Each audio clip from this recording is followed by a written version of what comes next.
Welcome everyone, I'm Katrina Briggs, founder of Embark Black, and I help you find and explore Black culture and influence at every destination. Today, we are in the beautiful South Africa, once again, in front of the Apartheid Museum. And I'm going to introduce you today to the first video in the series on South Africa, where I interview Black business owners in South Africa that are in the tourism industry. And you'll hear from them personally, from their own mouths, why it is important to support Black-owned businesses here in South Africa. So I want you to sit back, relax, and enjoy the first interview. Make sure you like, comment, and subscribe. And if you think this video will be fulfilling to someone else, please share this video with your friends, family, and whoever would enjoy it. So come on, let's go explore South Africa together. Baby, take a look in my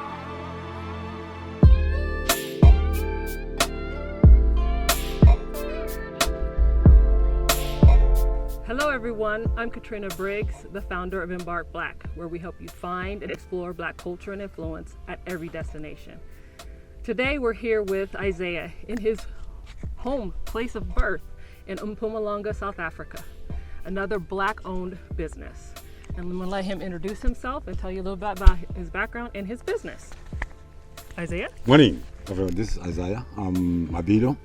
I was born just behind those mountains in a small town of Oorestad in the 1950s, late 50s, and moved to Johannesburg in Pretoria. That's where I live. And my company name is Katimela Tours and Shuttles. All right, and where do you do your tours and where do you have the shuttles? I do my tours mostly between Pretoria and Johannesburg, the two capitals of South Africa, which is Johannesburg, the economical capital, Pretoria as the administration capital. So that is in the same state in Gauteng. What services do you provide? I do mostly door-to-door transfers from the airport to the hotels, guest houses, homes, take people to the sports fields for doing the shopping all around Pretoria and Johannesburg. And you take people to places like this, Mpumalanga? I do. Around my country, I do Mpumalanga, I do Northwest, I do KwaZulu-Natal, and also overland to Eswatini, Botswana, and Namibia. Oh, nice, yeah. Nice. Why do you think it's important to support Black-owned businesses in South Africa? Because of the knowledge of the Black people, we're not that much exposed into tourism, and we thought this was only for one-sided business. And since I've become the tour guide, that's when most of the people we decided to say we just have to have our own companies, not only to be employed to the former white companies. Because whatever we are doing for them, we can do it by ourselves. Irrespective of sometimes we think of financial background that we don't have. But how about just to team up together and do domestic tourism in our townships, in our villages, mostly our culture, because these other fellows, they don't know our culture or the traditions places. Yeah. How do you support Black-owned businesses with your business and on a daily basis? I normally adopted a creche in my rural area where I come from, and sometimes twice in a month. When I go there, I get them some toys to give. And again, my passion is to mentor some of the young people. Already I've got 3 people that I taught them how to do driving tourists, how to communicate with tourists, being the drivers and the tour guide. Not only drivers, but they might have to give them information while they're driving. Same thing what I'm doing. So what is unique and special about your tour company versus others? Yeah, that's a big challenge. I know the competition is very high, but I always have more confidence that what I'm doing is mostly, I hear what the clients they want. I'm more tailor-made. That is, I'm not specifically on a certain route. Whatever the client, she or he is demanding or she requested, I make sure that I accommodate that. Yes, I can confirm that, as we've been with you several times. So that's why I'm here with you today, because we love being on your tours and being with you. Exactly. All right, so what are some challenges you face as a Black company and tour company in South Africa? I'll say maybe the capacity of fleet. That's the only challenge. How we could get into that, having our own fleet, mostly whatever capacity people they need. And then the other thing is that we don't have to, I wish we can have to work together as team up of the Black tour operators or either businessmen that were doing the same thing. That also for security side, It's not only traveling people taking people around. We have to concern is about to see our people are safe, and we take them to the safe places that we know they will never be having any problem. So you say that traveling in South Africa is safe overall? It's safe here? Oh yes, South African. I mean, we've got everything what people can do. Maybe not even going even local domestic tourism. People in South Africa, they've never been to another part, the coast side. The one in the inland, they've never been in the coast. The one in the coast, they've never been more inland. So our South Africa, as big as it is because of the states, I always say when you go to another state, it's like you're going to spend your money to another state. That's what you call tourism. Domestic tourism. That I think if in our schools they can start to teach our young people about tourism from the small grade, that will be much better. You kind of spoke a little bit to her, but is there anything else you'd like to add about what the future holds for black tourism in South Africa? As I said, it's all about unity. It's about working with the stakeholders, like the people of accommodation, the people who've got the transportation, the people with the restaurants. You have to know these people, connecting with these people all around, not only in Johannesburg, Pretoria, but the whole South Africa, if need be, with our neighboring countries, as a SADC. Yeah. And one last question. What advice would you give to someone interested in exploring Johannesburg or South Africa to experience the black culture and history? Particularly in Johannesburg, we take you to the township tours. Pretoria, Johannesburg. Need be, we take you to the cultural tours in Northwest, in Mpumalanga where we are, to meet the Shangans people, to meet the Swati people. To the north, we take you to meet with the real cultural tours, with the Venda people and Tsonga people. Okay, so where can our viewers get in contact with you? Where can they find you? Through email me, katitours@gmail.com. Thank you so much, Asala, for that. You are more than welcome. This is your other destination of your new home. Yeah. Most definitely. Thank you for letting me interview today. I appreciate you, and I definitely personally and my husband personally give a big star. Yeah. Super gold star to Isaiah. As like I said, we use him every single time we've been here. I think this is like our 4th time, and we use him every single time. So I would encourage you to contact him. Thank you so much. All right, so that's all for us right now. You're my sister from another country. This is your home. Brother Rob, this is your home, man. Everybody, this is your home. You belong here. Come back home. Yes. We need you here. Most definitely. Yes. Yeah, we definitely feel welcome.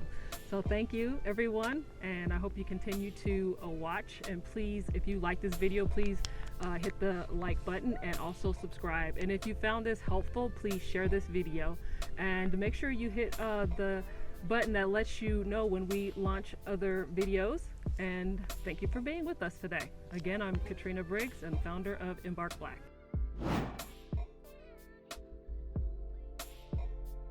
In South Africa, when we talk about apartheid, we talk about the Group Act. We talk about the division when it was started by the Dutch people and they take over from the British. When they started to say there will be a Group Act, that black people and white people are not supposed to be together. Whether it's in residential area, whether it's in education, whether it's in doing things together. That's what we call apartheid, that the division, whereby some other group were oppressed by another group. Mostly us as black South Africans were oppressed by the Dutch, formerly Dutch known as Afrikaans people in our country. When they took off from the British, they changed the rules. That when you talk about the Group Act, it means the white people have to be in the cities, the black people have to be in the rural areas. That's why even in the residential, most people in Johannesburg particularly, they come here to work, but they were not meant to live here. And then even the place where they should live, that's why today we've got townships like Soweto and Pretoria, we've got townships like Mamelodi. In Cape Town, we've got townships like Nyanga. They were created by the apartheid regime. Myself personally, when I first arrived in the city like Johannesburg, Pretoria, I didn't know anybody. We were taken as a group of young people, about 64, to come and do the cheap labor in the construction company building the power station near the airport. So therefore, when they brought us here, we have to be here only for 12 months to come and do the work, and then every time after 12 months, we have to go back and renew our what we call the visa in our country. But normally that time it will be saying that if you don't have work, you don't have a place where you stay, after that 12 months, you have to go back home. So they have to come to get you back again. Or either, if you still want to work for the same construction, it means you have to go home. They give you certain forms because you come from the homelands. You have to give it to the Homelands Authority offices to get to stamp that they allow you to come to work again back into the city for the next 12 months. yeah. Because those chiefs or leaders in our home or in the rural areas, they got paid only.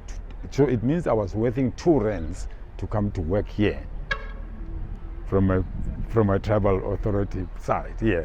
So yeah, that's how I experience it. I've experienced it in the whereby where should we stay working in the construction if you don't know any family here. It means you have to stay in compound or hostels. We call them hostels.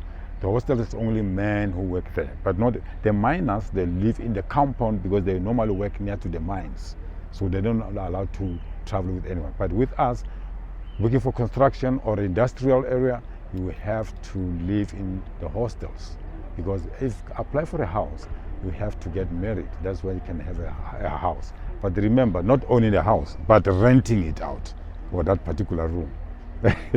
Because their aim was to say you don't have to reside here forever. You just come to do the work and go back to your rural area. That's why when you talk about some of the creation of the township like Soweto and Mamelodi, whatever, it was because of the Group Act to say no, the white people reside in the city, in the urban area. They're suburban. The black people have to live what they created called township. And also in the township, they group you according to this. The colored township. This also Indian township, like Lenasia or whatever. And in the township itself, you divided by the native group. That you are from the north as Bapedi, or you are from the Zululand as Zulu, or you come from northwest as Botswana. So they group you accordingly. That's why even our schools in the township, they've got the Sotho schools, they've got the Zulu schools, and so on. And that caused a lot of division. But I was among myself too, and that's also, you start now to know some other languages because we never mixed that way. We were so isolated now. That's why some of our leaders, late leaders who fought against the system were in prison. As for example, Mandela and the group, Dr. Sisulu, whoever, they were not allowed to respond or to act. When they start to respond, then they were put in custody. That's why some of them were sentenced for life. But thanks God, lately they were released. So now, coming today where I'm still testifying or telling about people about the previous time and the now, what you call the new South Africa after 1994, I said, yes, we are free, but we are not yet free. There's a word we use that is not yet uhuru. Because yes, we can be free about it, we can live wherever we want, we can work wherever we want, but financially the power is still in the white monopoly, if I may put it that way.